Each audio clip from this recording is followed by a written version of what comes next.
So the link still remains. If you would like to ask a question, or you would like to have a particular question bumped up, you can please go ahead and use it. For this next session, I've not told these people, these two couples, that I'm bringing them up. I hope that won't cause any wahala. Please welcome with me this morning the Felix-Adejumos.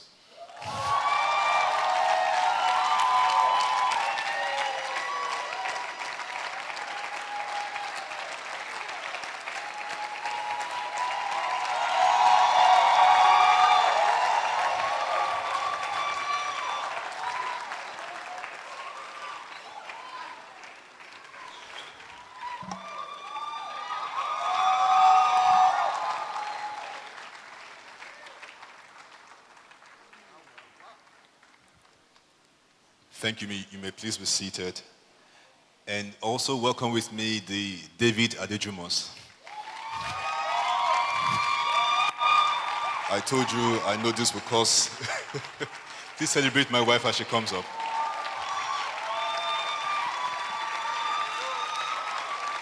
Thank you for standing to recognize her.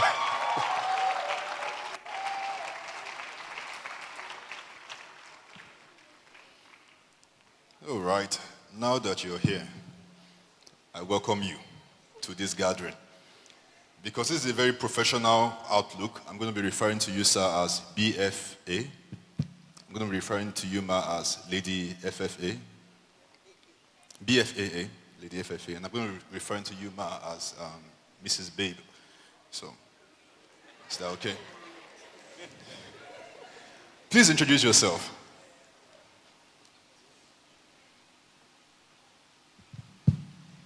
Funke Felix-Adejumo.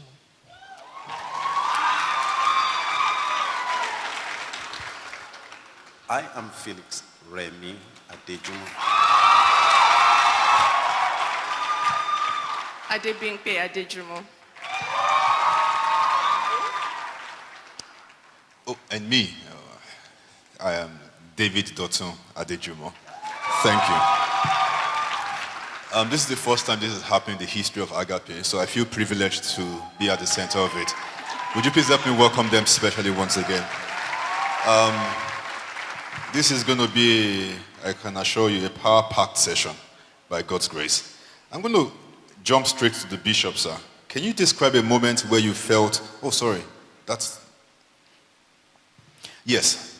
In your opinion, sir, in what role does purpose play in, first, your personal and professional development as regards the ministry as a whole and what you do as a person? Thank you so much, PD, for having me.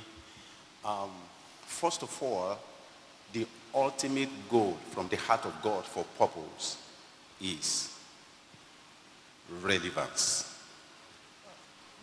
When God gives you a purpose, it is like God is asking you to give value, to be relevant. Purpose that has nothing to fulfill is not from heaven. So, purpose is about you doing what can affect humanity, in whatever form, directly or indirectly. For me, when I was growing up, I didn't understand what it means to have a purpose. Even though I had, but I didn't understand that it was part of my purpose. When we were raised in the church, we were not raised with things like this. We were just being taught the doctrines. We were not being taught things that will make us know that we are here to fulfill purpose. Not until when I began to grow older and I began to see, so what I have been doing I was actually fulfilling purpose. Even when I was in the urban and regional planning profession, when I was doing that, I never knew that I was still fulfilling purpose. Now, also, when I became a pastor, now I understand better that my destiny is what I'm doing. I'm doing it because this is my destiny. And one of the ways by which we can know that you are actually fulfilling purpose is that, one, you will find it easy. Number two, you will be fulfilled. Number four, you will be happy. And number three, you will be happy doing it. Number four, you will have joy doing it. Then number five, you have passion doing it. So actually, like the SAN, Kolade, the SAN said, sowing is actually the summary of living. And that is you fulfilling purpose. Thank you. Thank you. Lady FFA, you are known all around the world for being an advocate for marriage and a good home, fulfilling purpose in marriage. Must I marry to fulfill purpose?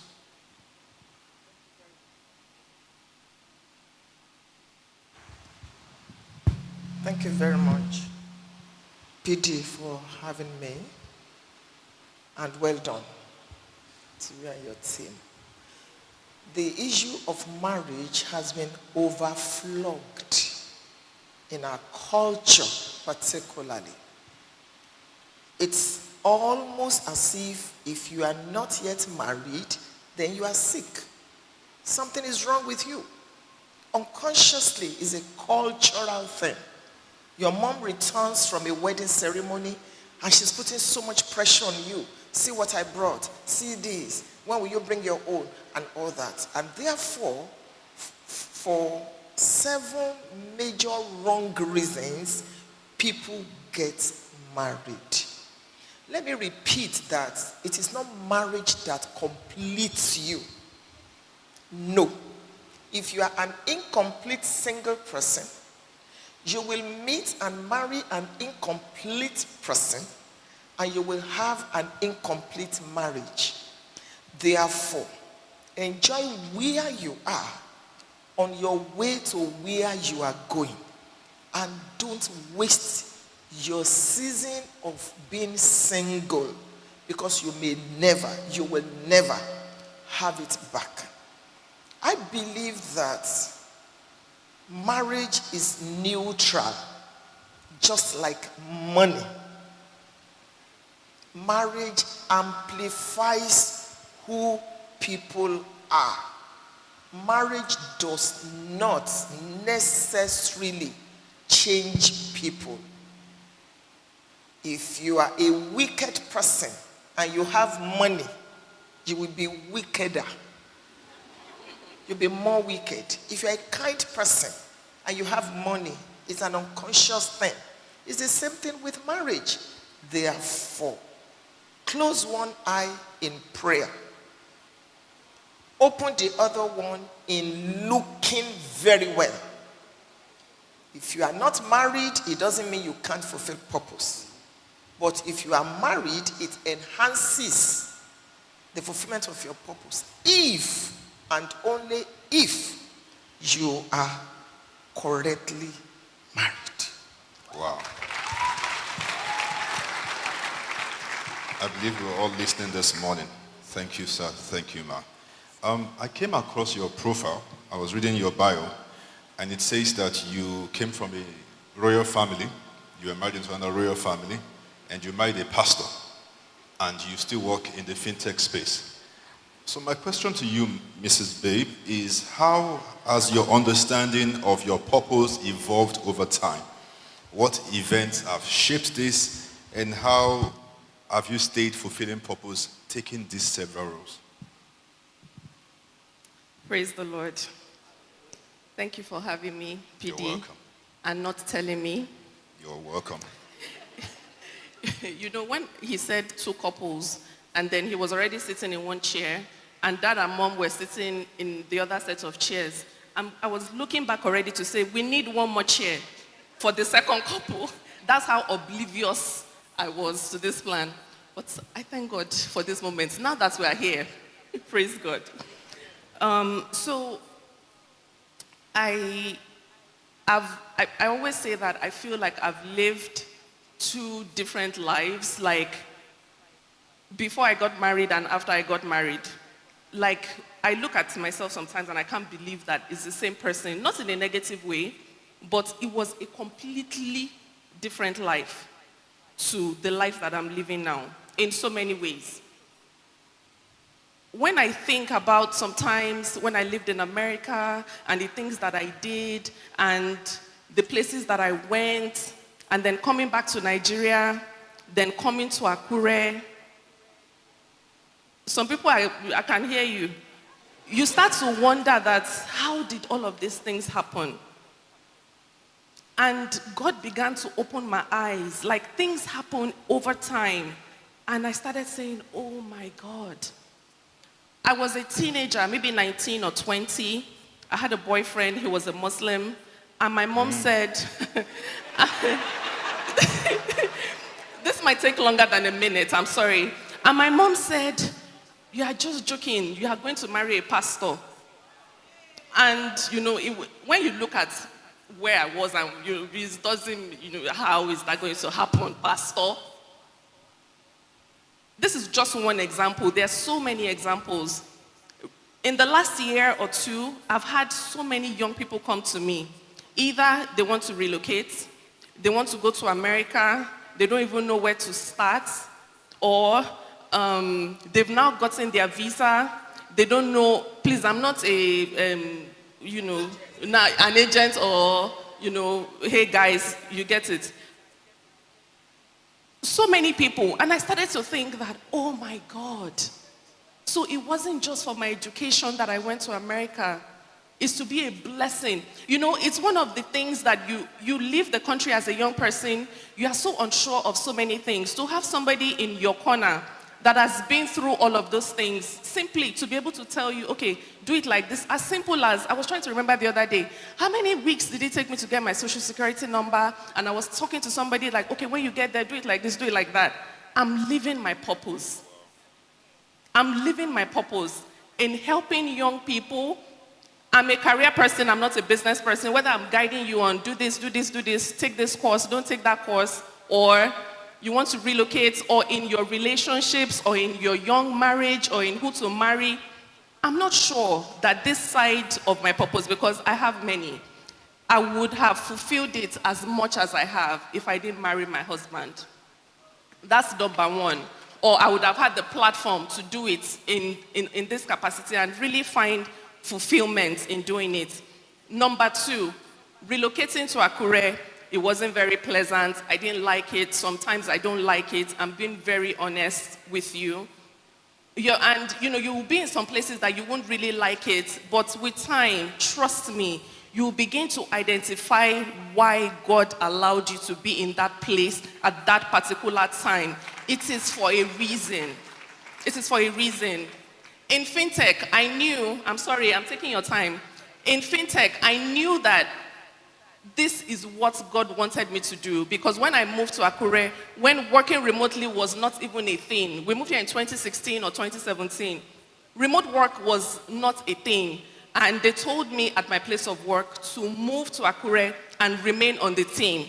It was unheard of. I'm not the most, yes, I'm brilliant. Of course I'm brilliant, but I'm not the most brilliant person. I'm not the most experienced person.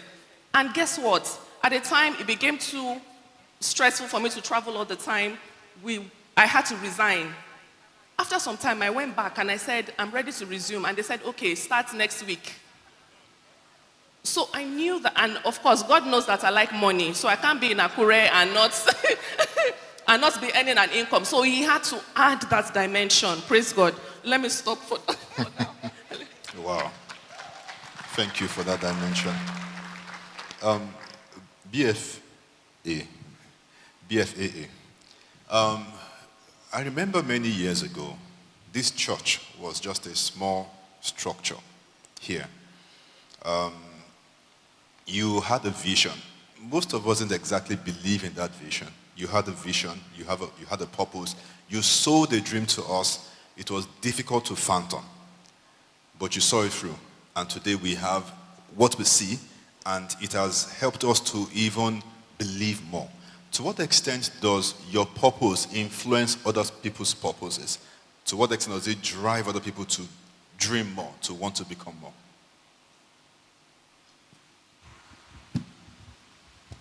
Thank you so very much. I'm so privileged and honored to be one that God called, and then also God assisted, God backed up. I can say that whatever you are seeing, either in my life, around me, it has been God. G-O-D. Absolutely, I have to acknowledge that. Because the race is not to the swift, the battle is not to the strong. Not because I am better. That is the reason why we are seeing what we are seeing. Because we started very small. But one thing I'd like us to understand is that if you discover your purpose, the reason why God sent you, and you believe in it, you share it with people. Because the same God who gave you that vision, that purpose, because your purpose, like I said, when I was teaching one time, that purpose precedes your coming in. Your purpose actually was here before you came. So once you are able to connect with that purpose and you are able to share it with people, you cannot fulfill your purpose in isolation. God did not design it that way. So people that God has destined to team up with you without also losing focus of their own purpose will come around you. And you will work as a team, and then you will find results in whatever you are doing. As they are helping me fulfill my purpose, I am also helping them to fulfill their own purpose. And all of us are happy together, and that is it. So just like I said, my destiny is pastoring. Call me any title, I enjoy it. And from the scratch, from two people, we're able to build what you have today. And can I tell you something? This thing is still nothing. As it were, it's like I do not allow it to make me feel that I have achieved anything, because I know that it has been God and not me. So I have shared it with people. Vision intensifies. So I keep sharing it and keep sharing it. What I saw in my vision, I shared with the people. I said I saw a sea of heads. Today we have about 12 or 13 branches in town. We have about 36 branches in the country. So the vision I saw, well, in the country, then one outside. The vision I saw in my own kuru eyes, because God backed it up, are now manifesting. And it can happen to anybody. When God gives you a vision, share it. Wow. Share the vision. Thank you, sir. I am rounding off school, and I am scared that I won't get a job to do. How do I transition into tech? Transitioning into tech has become easier because there's so many roles that are not tech-based. You can be a project manager and work in tech. You can be in customer service and work in tech. Just make sure that you continue to build your skills. There are so many skilled, the job market is so competitive that if you're not learning, if you're not getting certifications, if you're not going for trainings, you will just find that you begin to get offers that you're not, it's been mentioned earlier, resources go to where value is. The more valuable you are, the more money you would make. It is just that simple. Get those certificates, go for those trainings, whether they're free, you have to pay for some. Just make sure that you are continuing to learn and don't stop. Yes, absolutely. There are some courses I've taken up now, something as basic as cybersecurity, that normally is not my, in my line, but, and you can find some of this stuff to subscribe to online, like Udemy, for instance. I'm not advertising anything, and you pay as little as 5,000 to learn a whole course. There are so many resources out there. Please go get knowledge. Like you mentioned, value is the most important thing. FFA, ma'am. I noticed that anytime I tell a particular friend of mine something good that is going to happen, it won't happen again. How does it help with my psychology? Or how does it help with my... I don't even know. That's strange. I think you need to stop. A fool uttereth all that is in his mind. And the fact that somebody bears the title of a pastor does not mean that that person is of God. And does not mean that that person is called. So once you have noticed that, please learn and stop sharing. Abi?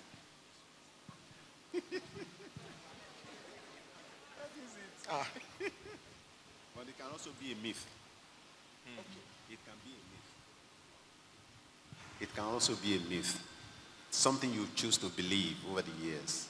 Like if you sit on the mortar, if you eat on the mortar, you won't be full. In other words, there's no amount of mortar, you won't be full. You know, Odo? Those are the things that, superstitions. Oh, you read in the Bible about Joseph. He shared his own vision. They persecuted him. He suffered a while, but that was part of his destiny. He still fulfilled it.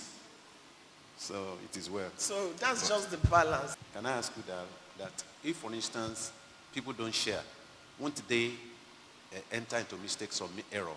Sometimes you need clarifiers.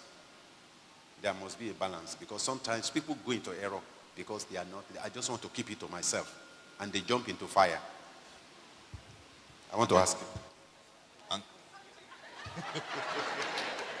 I think it depends on the situation, and it depends on the kind of relationship you have. If you always tell somebody, whether you believe it or not, and it doesn't happen, can you just keep quiet for some time? Try it. If it happens, then you know that you will not, it is not this thing I should be telling this person. Instead of going through the pain and the pain and the pain. Thank you for that balance, the two of you. Please celebrate them for me. There's a question here. I won't even ask the audience. I'll just quickly answer this. I met this amazing girl in my service here. We are planning marriage, but we have same genotype, AS. How can we handle this court? It's really making us sad. Calm down now. So let's go to biology. AS means you would likely produce AA, AS, AS, SS. It doesn't always mean that is the way it will work.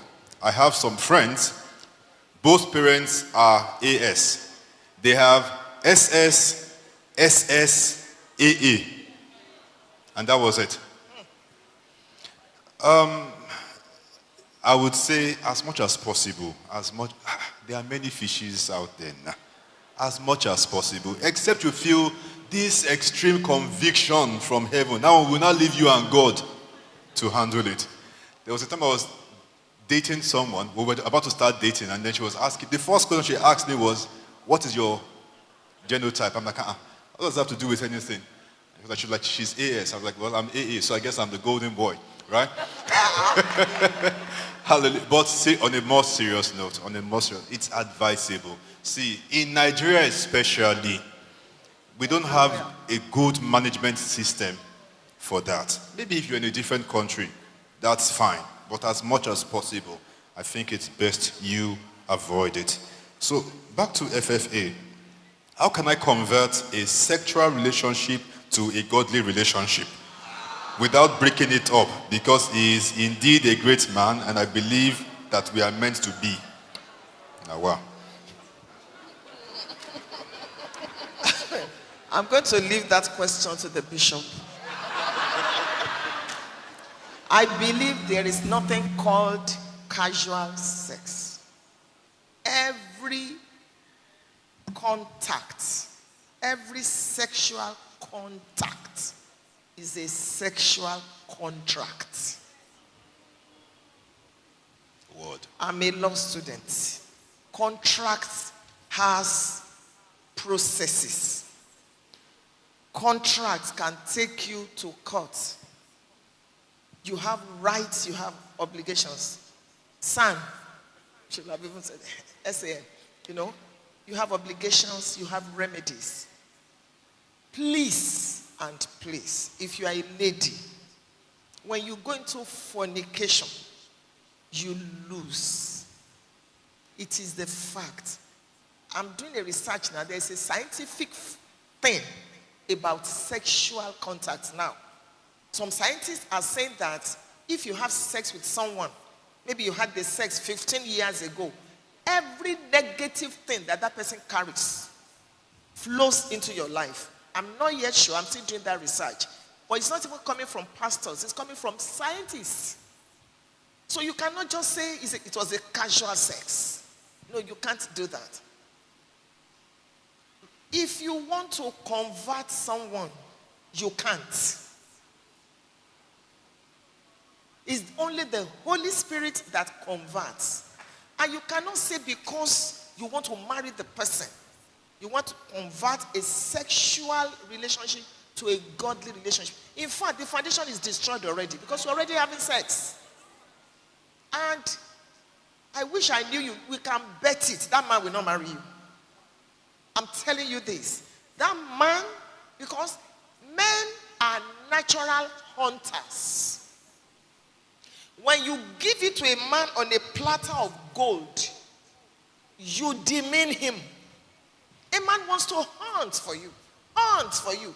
But now, he's been everywhere. So he's going to come around and say, the way I'm even feeling safe. Very few men are kind. Very, very few men. So, the first thing I want to tell you is stop that sexual contact. True love waits.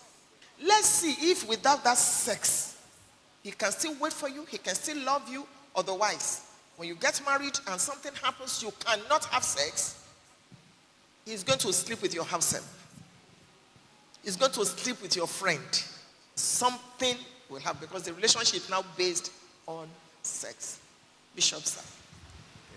I was thank you so much. Please, can you put your hands together for that? I was counseling with one lady. The lady is not here now, so even if you are, I won't tell you the name. So she came around to tell me that her boyfriend then wanted sex all the time, and she has been giving him. And then she was saying, Daddy, what's going to happen? Will this man still marry me? And I said, first of all, stop that nonsense. Stop it now. And I gave him a piece of paper to sign an undertaking that I said, before I pray for you, sign an undertaking that you will not have sex with that man again. Okay? They come to church together. Okay? Then later, one day, the man came as usual to have fun with her, and she told him no more, no way. And then as at that time, the junior sister came around to visit her sister. So the man looked at the girl, and he was making the comment to his then whatever. He said, "Oh, this your sister is pretty, man. Oh my God, she's even more beautiful than you." That statement made her to cry. She cried and cried and came back to me. I said, "You have seen the signal. It's a no for you." God settled this lady. She's married now, happily married with 2 children to the best and the best of men. Don't steal what you own. Don't go ahead and steal from yourself. You own the thing. You are going to Lagos, the governor invites you for the dinner. Along the way, you stop at Oshu. You took 5 or 7 akara. You got to Ibadan. You went to Alamala by the side road. You ate amala. And you have not gotten to Lagos. By the time you get to Lagos, you are full. What are you looking for again? So that's the thing. Wow. Thank you, Bishop. Do we still have some few minutes, everybody? Is that okay? Good. I'm going to ask this as a follow-up question. As a lady with so much value to offer, but the people you meet to work with or want to work for, they don't want your value, they want your body. What do you do?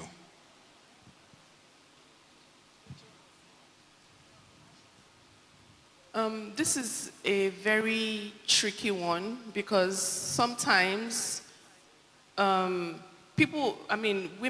live in different circumstances. You might come from maybe even in your family, you are the only one that has a job, or you don't know how to pay your rent, and it looks like an easy escape. This is something that has already been mentioned from dad and mom. These things are not just something casual or you feel like nobody knows, you can quickly do it and rise through the ranks. It is not even rising, it's jumping, and you will eventually fall. You are in an environment where you are sleeping with your boss, but you don't know the job, and they are promoting you and paying you. Something happens to the boss, they transfer him to another place, and they bring new management, Lobaton. Of course, immediate termination, and everybody will be wondering that's what happened. Only you knows what happened. Probably even people around you, because those things you can't hide them. Everybody will be talking about it, that how did she got it because, right? So continue to build your skills. Listen, nobody can remove what is in your brain. If you continue to learn, if you continue to invest in yourself, it will be, in fact, it's for somebody to even, it is not even possible. They can't even try it because you have so much to offer. It will not even cross their mind. And even you, because of what you carry, because of what you know, if you are in a company and you are not getting paid well, you can use that as a leapfrog to a better company. Do what you can, gain all the experience, and while you are there, continue to apply to places that would see your value and pay for your value. So don't just sit there and be looking for an easy escape and how to get it quickly. Build yourself, develop yourself, learn new skills, take courses, get certifications, and continue to apply for better opportunities. Fantastic. And you don't even know where God is taking you to. Deacon Oguntiloye was my mate. I was a year his senior. And we happened to meet here in Agape. And he became the head usher. One day I said to myself, if I had slept with him, what would have happened? I didn't know I would be married to a big man. I didn't know that I would be in this situation. If he's a bad person, he will start blackmailing me. 3 million in Magbalene. Malosofo Bishop. You know that kind of a thing. You don't know where you are going. And some men are kiss and tell. Our last born said she was at a function with her husband one day, and one silly boy just stood up and said, can you imagine? I've slept with all of you, except, and they were all like this. In case you get married to a bishop tomorrow, in case you get married to a senator, in case you get married to a governor, and the person you slept with is now the ADC. Lobaton. Wow. Thank you. How has your Nigerian heritage, Bishop, and your background influenced the direction of your life's purpose? Thank you so very much. First of all, I was born a prince, but stayed in poverty because my parents were not that rich. They could afford what we will eat, but not excess. I was born a prince, but trekking. I was born a prince, still no life. But one thing that God helped me with when I left the village was I chose my friends, the people that I wanted to work with. I didn't choose from among the poor people. I chose from among the rich children. So I was learning from them, their comportment, the way they eat, the way they reason, the way they are doing things. I didn't know I was just doing my own. But at the same time, God helped me early to have this, let me say, self-worth. What do we call it now?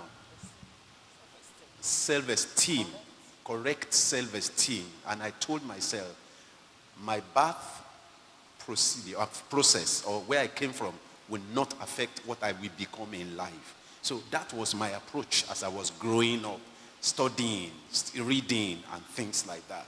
So I think that's one of the reasons why today I can stand anywhere in the world and still do what I need to do without feeling intimidated.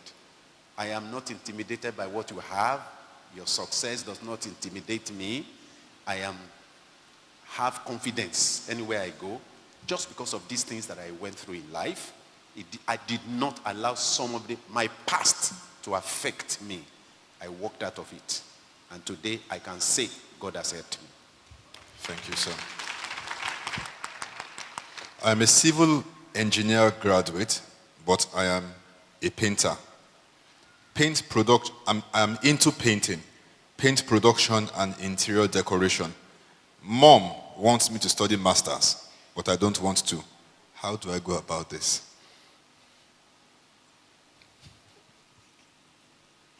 You know, one time, I will give you opportunity to say something. You know, one time I said, what you are gifted for is superior to what we are trained for. The first thing is that identify your giftings, then go for skill. In other words, for skill acquisition in that area. I have seen many doctors who are not practicing medicine. They are fashion designers, and they are earning a lot from that. I have seen somebody who finished law, who told the parents, now I have fulfilled or satisfied your desire. I am a lawyer, but I'm not going to practice it. This is what I want to do. I have seen them in acting. They are acting. Yeah, you know some of them who are also, like Adebayo and Co. Funke Felix-Adejumo and some of them. They were lawyers and they did not practice. Or maybe they practiced for some time and so on. So it does not matter. You are not restricted.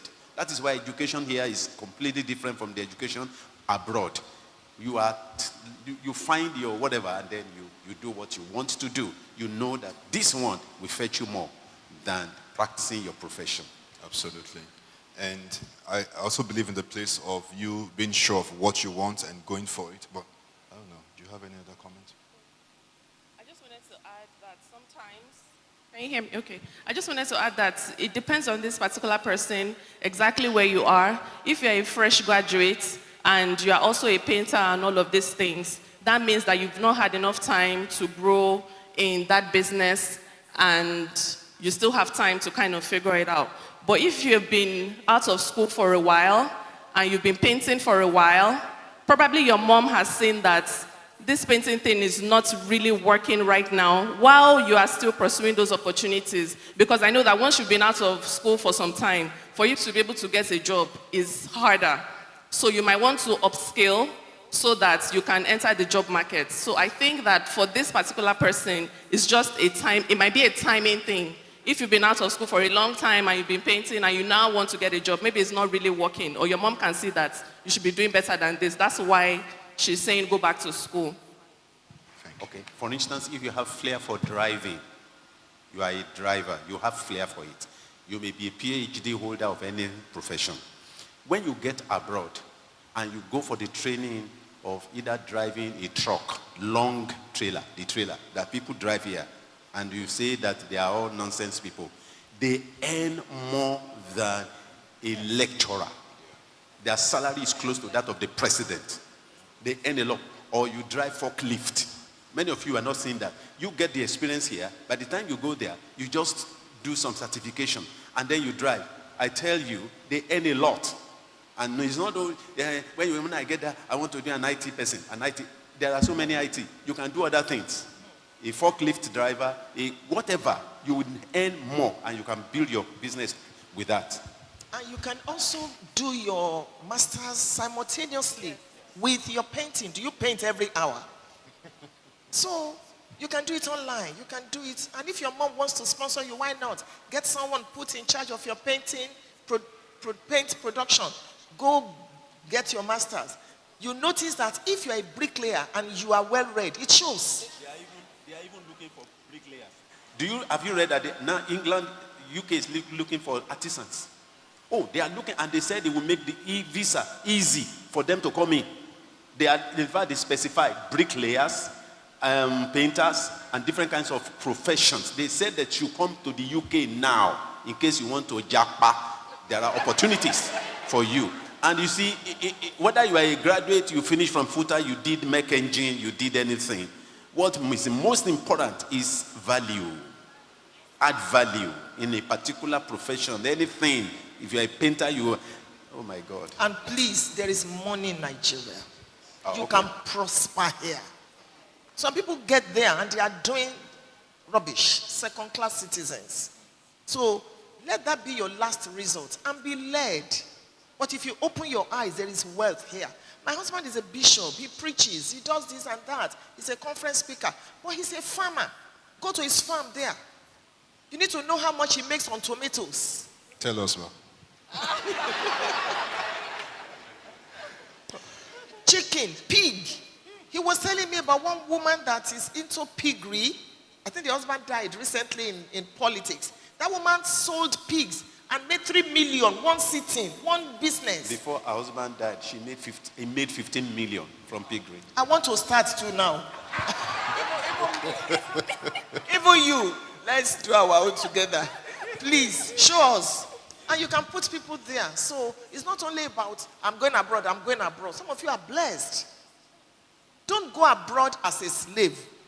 Go abroad. One day I was in Virgin Atlantic, when they come to take you from your house. And I saw on that screen in the car, correct car. I don't know cars, but Funke Felix-Adejumo, VVIP. When you go there and want me, I felt so good. Go abroad, let Oyibo drive you. Make your money here. Oh, Madra, Nigeria, Madra. Hallelujah. And I must say that the ministry is building. Yes, sir. I now know that some of these traps they set is slave trade. If I am asking you to go, I'm sorry. It's all slave trade. Their own children can't do it. They want slaves that will serve them forever. And you are not a slave. You are a prince. You are a princess. You are a king. You are a queen. They've taken doctors. They are taking lawyers. They are taking now bricklayers. All right. So wherever you are, make sure you're adding value, purpose. I was invited once to visit a friend in New York, and my brother and I went to stay with them to spend the night. I was like, why? Like, why this pain? And you claim you're living in the US. I'm not saying that is bad, but make sure you have value. People are prospering there, people are prospering there, people are prospering here. Bishop Oyedepo said, a lizard in Nigeria would be a lizard in America. Bishop Benson, there was an alligator in Nigeria. A lizard in Nigeria will not change to an alligator in the UK. So please take note. Thank you. And like I said, we're building a hub in the church where we can help incubate your dreams as well. Apart from preaching to you, we'll show you different things. So we should be excited about that. We're going to be rounding up very, very soon. Okay, so I am currently single. The lady I like in this church earns more than I do. Should I still shoot my shot regardless? I fear she might disgrace me.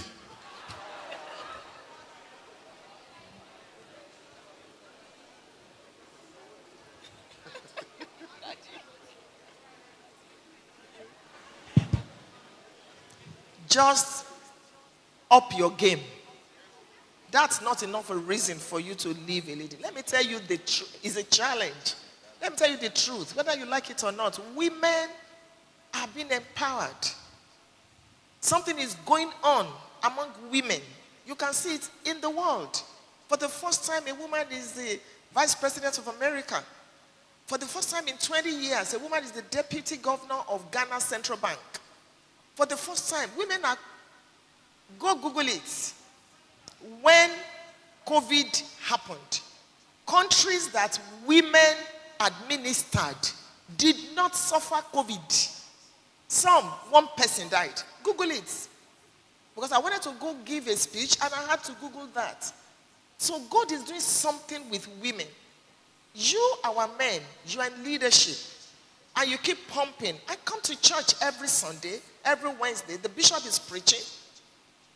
A woman is a multiplier. All the words that he's speaking, possibility. You can do it. God is coming. It's affecting me, whether I'm conscious of it or not. And women, we hit the ground, we run. So women are doing a lot of things. Men, wake up. You cannot say as it was in the beginning, so shall it be. So if the woman you want to marry is earning more, instead of you to run away, start something. I hate that word hustle. It's not a positive word. But do something by the side. Now that you have and don't show her that you're already intimidated by your attitude. It will look funny. Just let her know that you're challenged. Just tell her, look, I'm starting a fashion, whatever. Even if you don't know anything about fashion, you can employ people. You can learn anything. 1 year, Bishop bought a car for me. It wasn't my birthday. And I went to the market a few days after. I replied him with a car.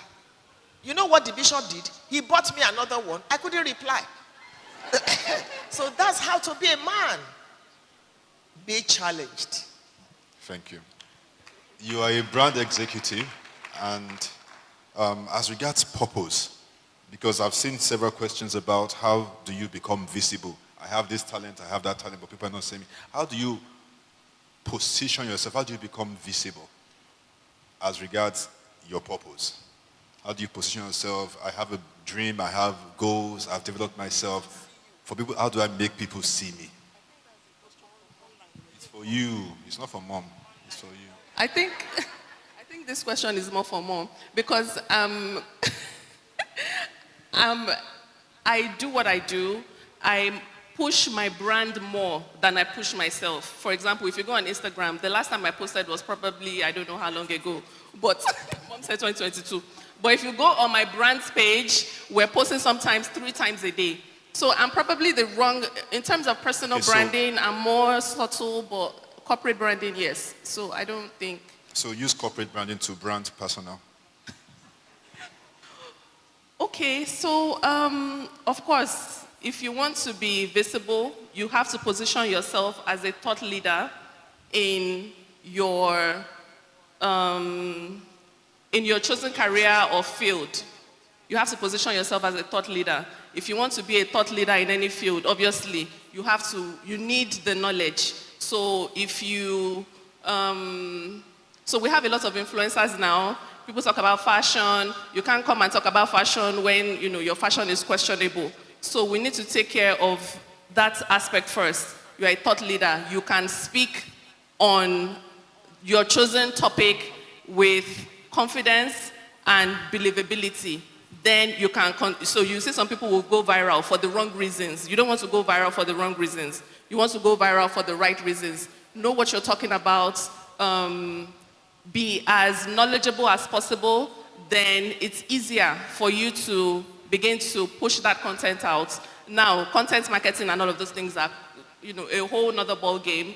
But if you now want to just put yourself out there and put the content, with time, it will go viral because, of course, people are looking for information, people are looking for knowledge. Eventually, people that need that knowledge will find you. You form your own community, and then you can continue to grow from there. I hope that answers the question. Thank you. Very, very great. We're going to round off now. I'm going to ask for a final remark from each of our guests today. Bishop, sir. Okay, or should I say Bishop should round up for us? Some people are not successful because when the opportunity knocks, they complain about noise. Wow. Wow.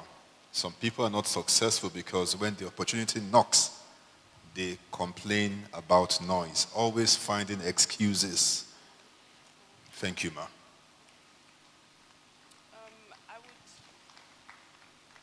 I would say that, and I posted this last night or so, some things that hurt your heart the most is where your purpose lies. So don't miss the opportunity. I spoke a few weeks ago about starting over. Sometimes some things will happen to you and you just cannot understand it. Please pay attention to what God is doing in that moment. Take the lessons. You just might find your purpose in it. Thank you. Thanks, babe. Life is essentially a journey. Don't confuse whatever you are going through right now with the destination God has for you, manage every moment of your life well. And all of this will culminate into you becoming what God intends for you to become. Can I just say that, Mom, it's been an absolute privilege to sit on the panel with you. You know, I was shaking as I was coming up. So thank you, Dad and Mom, for being a blessing always. And it's an absolute privilege for me. Thank you, Sam. Thanks, babe.